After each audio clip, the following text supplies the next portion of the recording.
Okay, I want you to picture something with me for a second. And be honest. I'm listening. You spend your entire life planning, right? We plan our careers. We map out 5-year plans for our finances. We plan our vacations. I mean, I literally have color-coded spreadsheets for my summer trips. We plan weddings down to the Pantone shade of the napkins. We are a species that is absolutely obsessed with control and foresight. We are the architects of our own lives, or at least we like to think we are. Exactly. But there is one event, literally the only event that is 100% statistically guaranteed to happen to every single one of us. No exceptions. Right.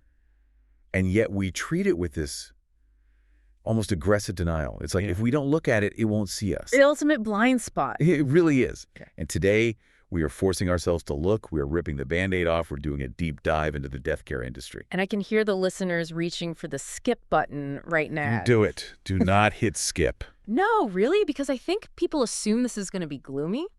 Or they think, I'll worry about this when I'm 80. But what we found in the research, and we are talking about a massive stack of strategic analysis from late 2025 and early 2026 here, is that this industry is actually fascinating. It really is. It's in the middle of a complete revolution. That's the hook for me. We aren't just talking about caskets and organ music. We are looking at a tech revolution. We're seeing terms in these reports like human composting, digital executors, blockchain legacies. The sources we're pulling from today, specifically from the Funeral Channel Network ecosystem, which includes platforms like After.com and the Funeral Program site, along with these heavy industry economic reports, they paint a picture of a world that is changing fast. It absolutely is. Yeah. If your mental image of a funeral is what you saw in a movie from the 1990s, the dark suit, the rain, the somber priest, you are looking at an obsolete model. Totally obsolete. The 2026 landscape is unrecognizable compared to even 5 years ago. So here is the mission for this deep dive. We want to take the listener from that place where I think most of us live, which is fear, confusion, and frankly, just awkwardness, and move them to a place of strategy. Strategy is the right word, because this is a business transaction. Right. We are dealing with a $16.3 billion industry. That is a massive economic engine. And the reality is, most people enter this market at their absolute weakest moment. Oh, completely. You're grieving, you're in shock, you haven't slept. You are the perfect target for upselling. You're vulnerable. Incredibly vulnerable. But if you understand the mechanics, if you know the economics, the legal rights you have, and the new options available in 2026, you can navigate this without getting taken for a ride. And without going broke. And without going broke. Knowledge reduces fear. That's what we're going with today.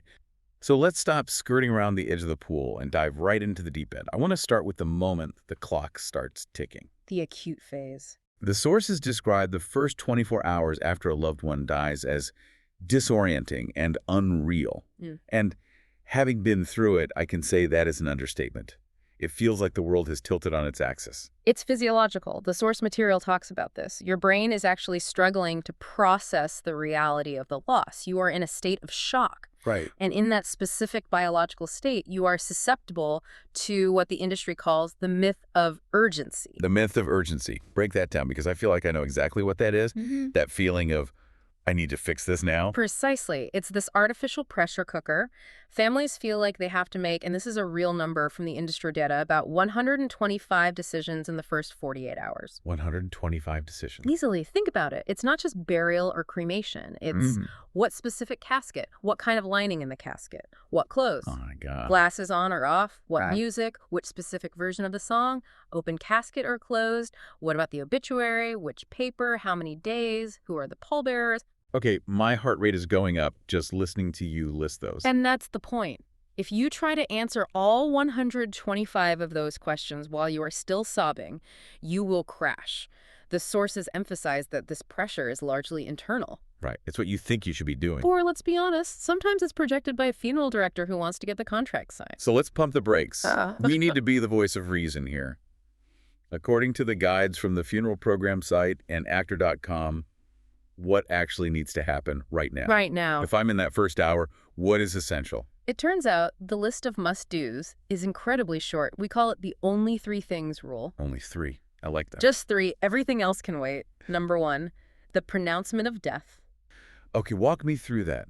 Because in movies, someone checks a pulse and says time of death, 4.02. Yeah. But in real life, In real life, it's a legal requirement. You cannot start any of the other processes until an official authority has documented the death. Now, if the death happens in a hospital or a hospice facility, this is easy. The staff handles it. right, the doctors are there. But, and this is where people panic, what if it happens at home? What if mom passes away in her sleep in her own bed?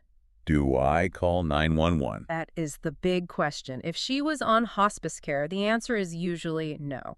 You call the hospice nurse. Okay. They come out, they make the pronouncement, and it's a peaceful medical event. But if you call 911 in a panic, you are inviting the police, the fire department, the lights, the sirens. Oh, wow. It becomes a crime scene investigation until proven otherwise. So knowing that Distinction Hospice versus 911 changes the entire vibe of that first hour. Completely. So, step 1, get the paper signed that says legally the person is passed. Got it. Step 2, transportation. This is the logistical one. Right. You have a body. That body cannot stay in the living room or the hospital room indefinitely. You need to know who is coming to get it. Does this mean I have to have the whole funeral planned?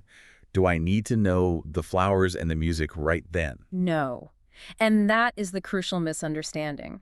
You do not need to know what songs you want played. You do not need to know if you want oak or pine. Okay. You just need to know the name of a funeral home or a cremation provider who can take the body into their care. That's it. So you're just hiring a taxi service, essentially. That's a great way to put it. It's just for this first step. That takes a lot of weight off. I don't need the menu, I just need the reservation. Exactly. And step 3, this is the one that causes the fights. Oh boy. Family drama. The decision maker. You need to designate one primary point of contact. The sources are extremely emphatic about this. I could see why. Funeral planning becomes exponentially harder and more expensive when you have management by committee. I can picture it. You've got 3 siblings. Aunt Karen wants lilies and a church service. Steve wants a party at the VFW hall. And the funeral director is standing there with a clipboard, terrified. It happens constantly. And legally, the funeral home needs one person to sign the contract.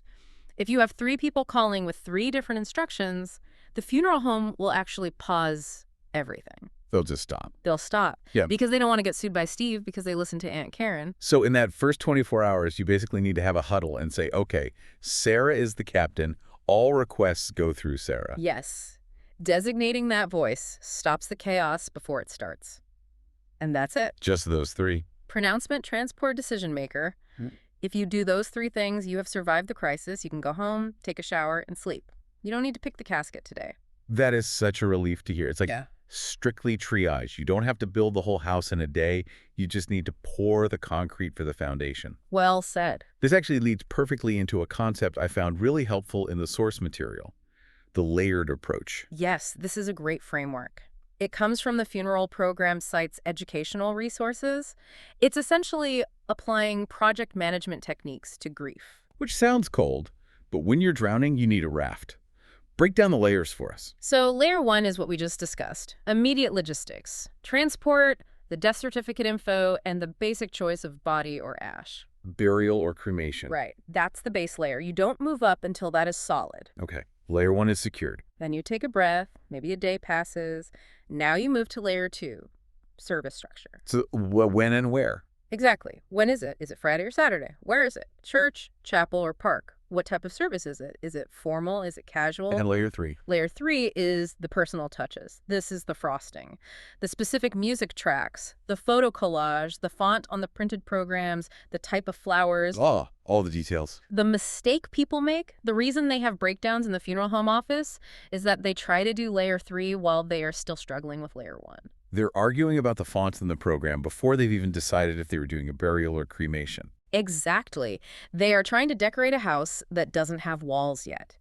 The layered approach forces you to compartmentalize. We are not talking about flowers until we pick a date. It sounds rigid, but it saves your sanity. It sounds so logical when you say it here in a calm studio. But in the moment, logic usually goes out the window. I also want to touch on something the sources mentioned regarding people planning alone. The solo planner. Yeah, because the nuclear family isn't what it used to be. Families are scattered. It's increasingly common in the 2026 data. Maybe you're an only child. Maybe you live in California and your parent died in Ohio and you're the only one left. And that feels crushing. It is. Suddenly, this entire burden is on your shoulders. The advice for the solo planner is to embrace defaults. Defaults, what do you mean? Yes. The sources say it is perfectly okay, permissible, even recommended, to choose the simple, standard options to avoid decision fatigue. Right. You don't have to reinvent the wheel. You do not have to reinvent the wheel to honor someone. I think we feel like if we don't do something unique and spectacular, we aren't grieving right. Like, if I loved him, I'd plan a customized 3-day event. That's the guilt talking, but the sources are clear. A Okay. standard 30 to 60-minute service, one reading, 2 songs, a nice eulogy. That is a beautiful, dignified structure. It's enough. Simple does not mean impersonal. It means sustainable. Uh-huh. You have to protect your own energy so you can actually be present for the grieving process. If you burn out planning the event, you won't experience the event. Simple does not mean impersonal. I'm going to embroider that on a pillow. Yeah. Okay, so we've stopped the panic. We've survived the first 24 hours. We have a captain now. Mhm. We have to talk about the part that usually hits people a few days later when the fog lifts a little bit. The invoice. The money. We're looking at the 2025-2026 landscape here, and the numbers in the strategic analysis were, well, eye-opening is a polite way to put it. They are staggering. Let's look at the macro context first. Right. So, broadly speaking, despite all the corporate consolidation you hear about big conglomerates buying up local funeral homes, about 75% of the market is still small, family-owned businesses. Which sounds nice and nostalgic. It does, but economically it's tough. These small businesses are facing huge overhead increases, utility costs, staff wages, insurance. And they can't scale. Exactly. Unlike Amazon or Walmart, they can't scale their way to lower prices. So those costs get passed directly to the consumer. We saw a specific stat about inflation that scared me. Yes. Funeral costs have historically risen by about 6% annually. That consistently outpaces general inflation. 6%. So while your grocery bill might go up 3%, the cost of dying goes up 6%. This creates a very real socioeconomic risk known as funeral poverty. Funeral poverty. It's exactly what it sounds like, where the unexpected cost of a death actually pushes the survivors into financial distress or debt. They're putting it on a credit card. They put the funeral on a credit card at 24% interest because they feel they have no choice. Let's look at the actual price tags for 2026. What are we dealing with? If I walk in off the street, what's the damage? Okay, let's look at the projections based on the source data. For a traditional burial, and when I say traditional, I mean the full package: embalming, public viewing, a hearse, a service at the funeral home, and a burial. The whole shebang. The whole shebang. The projected average for the funeral homes portion is around $10,595. Okay, 10.5 grand. It's a lot, but Wait, that's just the funeral home. what do you mean? That $10,595 covers the services and the merchandise inside the building. That does not include the cemetery. You're kidding. I wish I was. Yeah. That 10 grand gets you to the gate of the cemetery. Now you have to buy the plot. You have to pay the opening and closing fee. Which is just digging the hole. It's just a fancy term for digging the hole and filling it back up. That alone can be $1,500 to $2,000. Then the headstone. Then the concrete vault that lines the grave. So when you add all that up, You are easily pushing $15,000, maybe $18,000. In major metros like New York or San Francisco, you're looking at $25,000 plus. that is a compact car. Yeah. That is a down payment on a house. That is incredible. It is a major asset purchase. And you're making it in 48 hours while crying. Now compare that to cremation. Because that's the cheaper option, right? It is. A cremation with a service, so you still have the viewing, maybe a rental casket, the flowers. That projects around $7,479. So you save maybe $3,000. Significant, but you're still dropping 7, almost 8 grand. Right. But the number that is really driving the industry revolution, the number that keeps funeral directors awake at night, is direct cremation. Define that. Direct cremation is the body is picked up, cremated, and the ashes are returned to the family. No viewing, no ceremony at the funeral home, just the disposition. And the price tag. Depending on the market, anywhere from $1,582 to about $2,622. Whoa. Okay, stop. We were talking about a $13,000 spread between a high-end burial and a direct cremation. Exactly. And in an economy where cost of living is high, that $13,000 difference is driving consumer behavior more than any cultural or religious shift. Right. It's pure economics. But this brings up a really important distinction the sources made. We need to distinguish between planning and paying.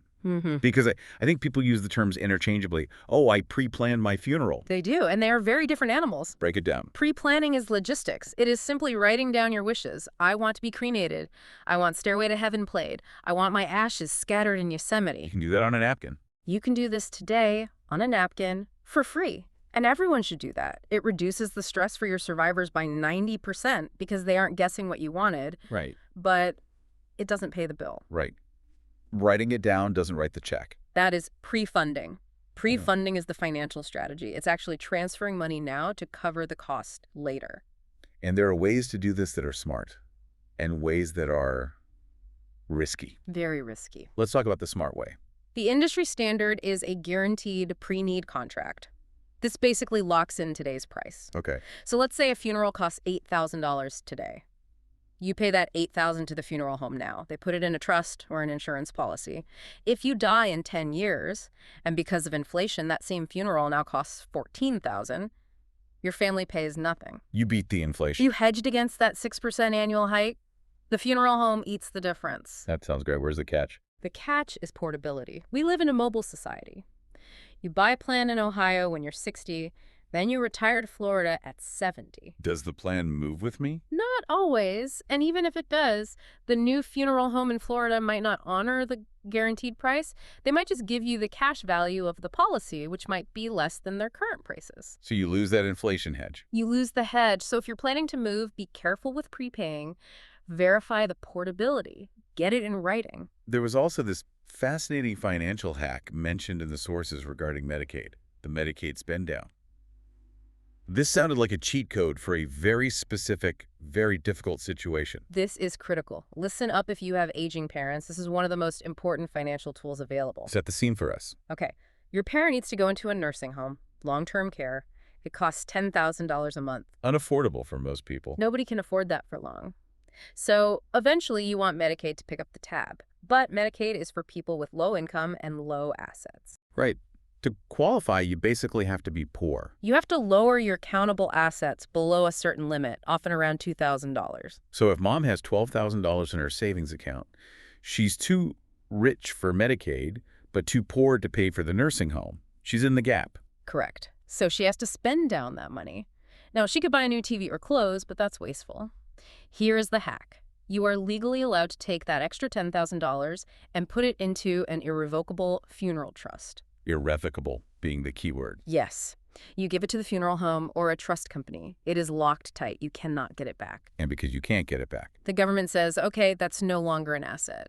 Poof. It doesn't count against her $2,000 limit. So you instantly qualify for Medicaid and the funeral is fully paid for. Exactly. It turns countable cash into a non-countable future service.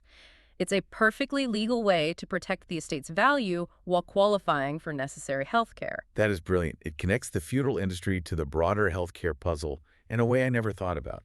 It's a pillar of estate planning for the middle class. So we see the costs rising, and that is pushing people toward cremation. But the sources suggest it's not just about money. There's a cultural shift happening, too. We're calling this the Great Shift. The statistics are staggering. The National Funeral Directors Association projects cremation will reach 63.4% in 2025. That's the majority. It's the dominant method. But look forward to 2045. The projection is over 82%. Wow. Traditional burial, the casket, the vault, the hole in the ground, is effectively becoming a niche product. It's going the way of the landline phone. Why? Apart from the price tag, why are we abandoning the cemetery? The sources call it memorial flexibility. Think about the logistics of a traditional burial. You die on Tuesday. The body has to be embalmed. The viewing is Friday. The burial is Saturday. The clock is ticking loud. It's a 5-day sprint. You have to get family from London, from Tokyo, from LA, all to Tulsa, Oklahoma in 72 hours. It's a logistical nightmare. It's expensive, it's stressful, and it's frantic. With cremation, the urgency evaporates. You handle the cremation immediately. But the service, You could do that whenever. you can hold that in 3 weeks, you can hold it in 3 months, you can wait until July when the weather is nice and the grandkids are out of school. That makes so much sense. It separates the body from the memory. Precisely. And in a globalized world where families are everywhere, that flexibility is worth more than tradition. But it's not just cremation anymore, is it? The 2026 landscape has introduced options that sound, well, frankly, they sound like sci-fi to some people, but they're becoming mainstream. We need to talk about the green revolution. The biological options. I saw this in the strategic analysis and I stopped cold. Human composting. The technical term is natural organic reduction, or NOR, but yes, human composting. Okay, explain this to me like I'm 5. How does grandma become garden soil? It's essentially an accelerated return to the earth. The body is placed in a specialized vessel. Think of high-tech, reusable steel pod. They surround the body with organic materials. Wood chips, alfalfa, straw. Like a lasagna of organic matter? A little bit, yes. They control the oxygen, the temperature, the moisture. This kicks microbial activity into overdrive. So it's just nature, but faster. Exactly. Over a period of about 30 to 45 days, the microbes break everything down. Muscle, tissue, even the bones and teeth. Even the bones. Everything. At the end, you don't have a body. You have about 1 cubic yard of nutrient-rich, dark soil. And what do the families do with the soil? You can take it home. You can plant a tree in it. You can use it in your rose garden. Or many facilities have partnerships with conservation land. You can donate the soil to reforest a hillside. That is. It's wild, but it's also strangely poetic. It appeals to a specific mindset, the idea of your final act being generative. You aren't taking up space in a concrete vault, you are creating life. Is it legal? As of our source data in 2025-2026, it is legal in 14 states, including Washington, New York, and California. And the list is growing every legislative session. And the cost. Around $5,955, so it sits right in the middle. More than direct cremation, but half the cost of a traditional burial. Then there's the water option. I saw alkaline hydrolysis. Water cremation. This is for the people who like the idea of cremation, no body left behind, but hate the environmental footprint of fire. Fire is dirty. Fire cremation is energy intensive. It's like leaving your oven on 2,000 degrees for 2 hours. It releases carbon. Right. And here's a nasty little fact. If you have silver dental fillings, Mercury. when you burn them, that mercury vaporizes into the atmosphere. With water cremation, there is no fire. It uses water, pressure, and an alkaline solution, basically lye to dissolve the tissues. Because it's a chemical process, not a thermal one. Exactly. It uses 80% less energy. And the mercury. It stays in the bottom of the tank and can be recycled. It's fascinating how technology is catching up with our values. We want to be green, even in death. But speaking of technology and marketing, we have to pivot here. Because while some of this new stuff is great, there are some old school myths that are still draining people's bank accounts. Yes. We have to talk about the casket seal. Ah, the protective seal. This is the oldest trick in the book. I think everyone has seen this scene. You're in the casket showroom. The salesperson taps on a casket and says, now, this one here has a rubber gasket. It seals the casket to protect your loved one. It implies preservation. Protect is a very heavy word. It implies that if you pay the extra $800 for the seal, mom will stay mom. Does she? No. Blunt. I have to be. The sources are definitive on this. Decomposition is an anaerobic process. It happens from the inside out. Okay. We carry the bacteria inside us. So sealing the box doesn't stop the process inside the box. Not only does it not stop it, it can make it worse. Worse? If you seal a container and biological processes are releasing gases inside, those gases have nowhere to go. It turns the casket into a pressure cooker. Oh, wow. I won't get too graphic, but exploding casket syndrome is a real phenomenon in mausoleums. Oh, my God. So you are paying extra for a feature that plays on your fear of decay, but scientifically, it does nothing to stop it. That feels predatory. It borders on it, which is why knowing the truth and knowing your rights is your only shield. And that leads us to the consumer rights section of our deep dive. The funeral rule. Established by the FTC in 1984, it is the consumer shield. What is the most important weapon in that shield? Because I wouldn't know what to ask for. The General Price List, or GPL. This is non-negotiable. If you walk into a funeral home in 2026 and ask about prices, even if you just ask how much is a cremation, They are legally required to hand you a printed, itemized price list. Like a menu at a restaurant. Exactly. They cannot just say, oh, packages start at $5,000. They must show you the individual prices. This allows you to compare. And what am I looking for on that menu? You need to look for one specific thing first. The basic services fee. What is that? It's the cover charge. It's the non-declinable overhead charge, usually around $2,500 to $3,000. It pays for the lights, the staff, the 24-hour phone lines. Everyone pays that. Everyone pays that. But everything else is optional. So if they have a gold package that includes a limousine, fancy prayer cards, and a guest book, and I don't want the limo. You don't have to buy the package. You have the right to pick and choose.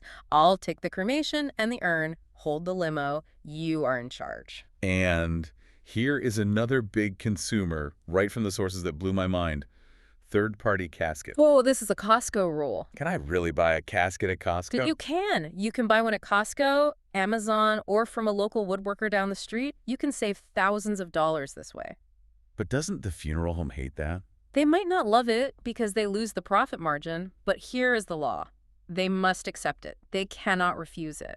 And more importantly, they cannot charge you a handling fee. They can't tack on $500 just because you didn't buy their box. That is huge, because the markup on caskets inside the funeral home can be 300 or 400%. It's significant.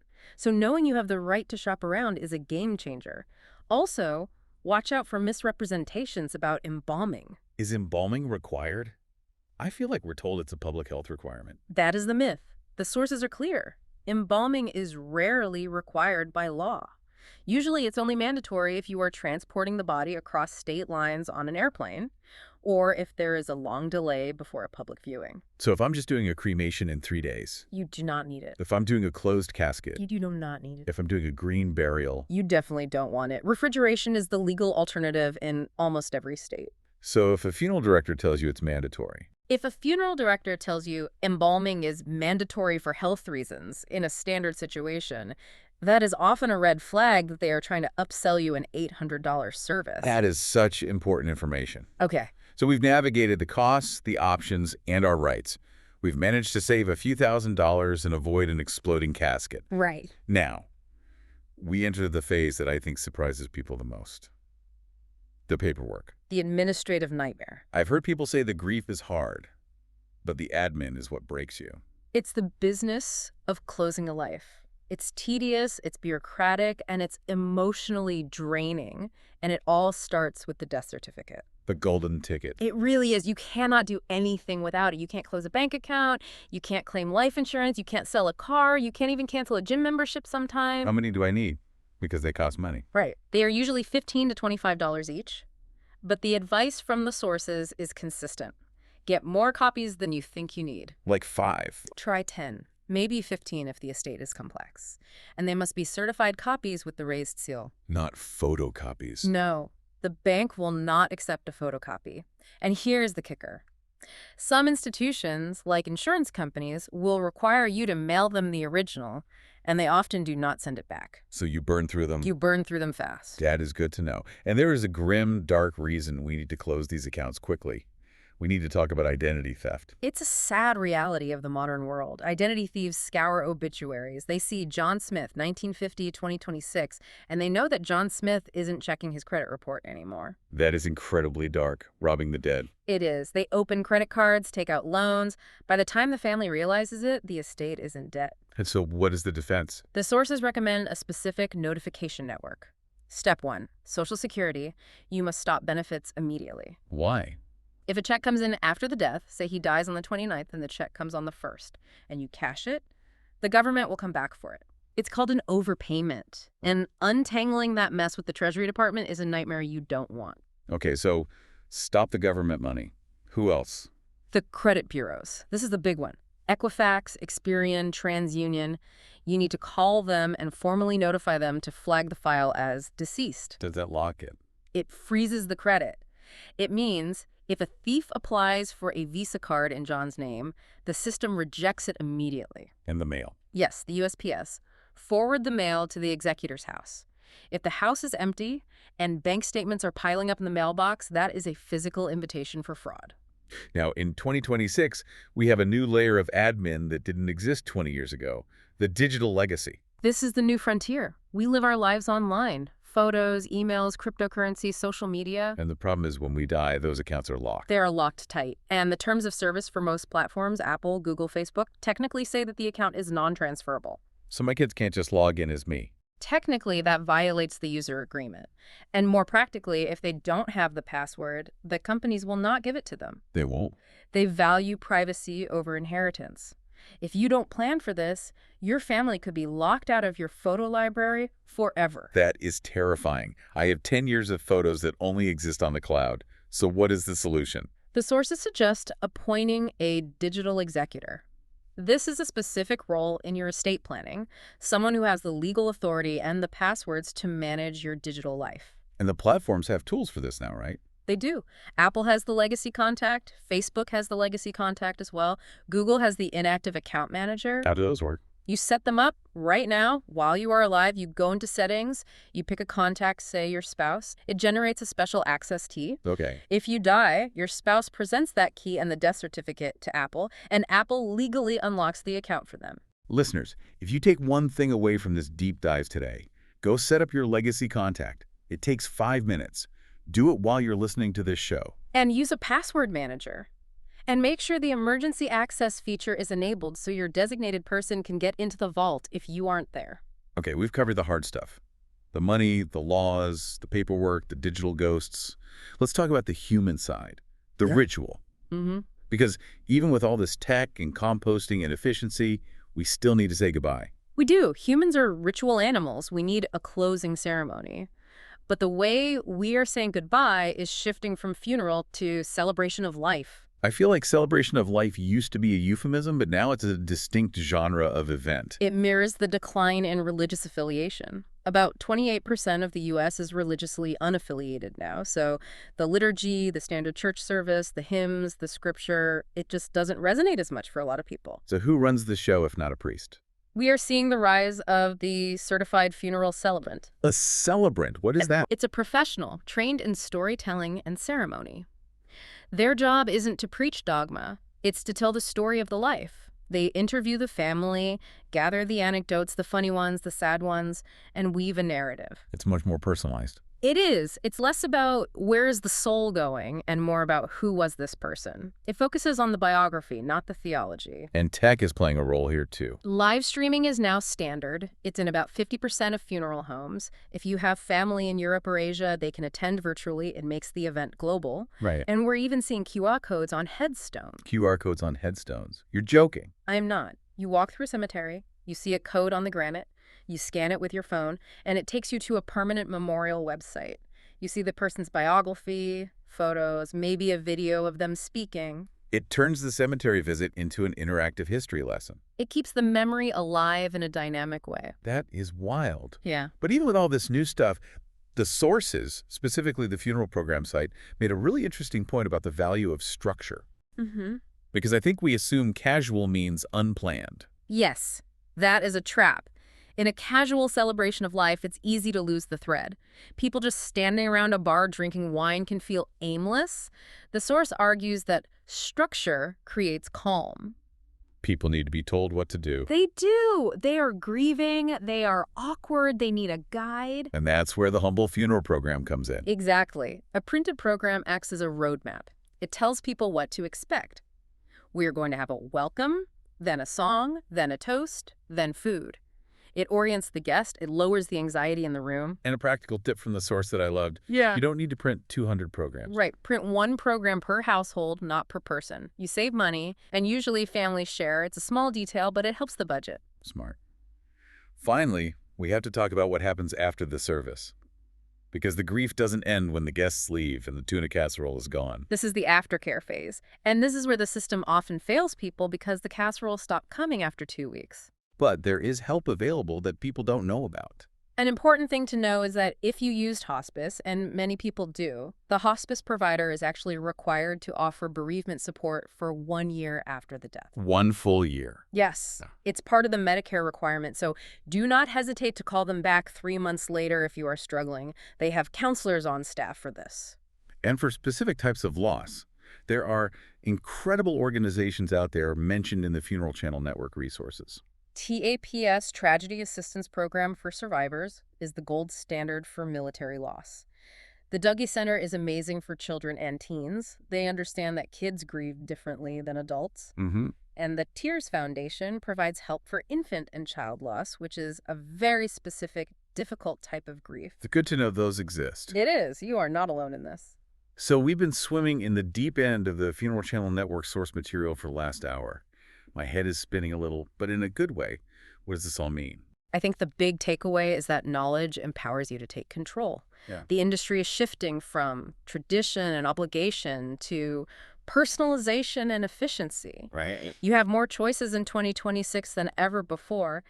You could choose to be a tree, you can choose a water cremation, you can choose a simple direct cremation and a big party 6 months later. And you have the right to shop around, the right to transparency, and the tools to protect your digital self. Exactly. You are the consumer. You have the power.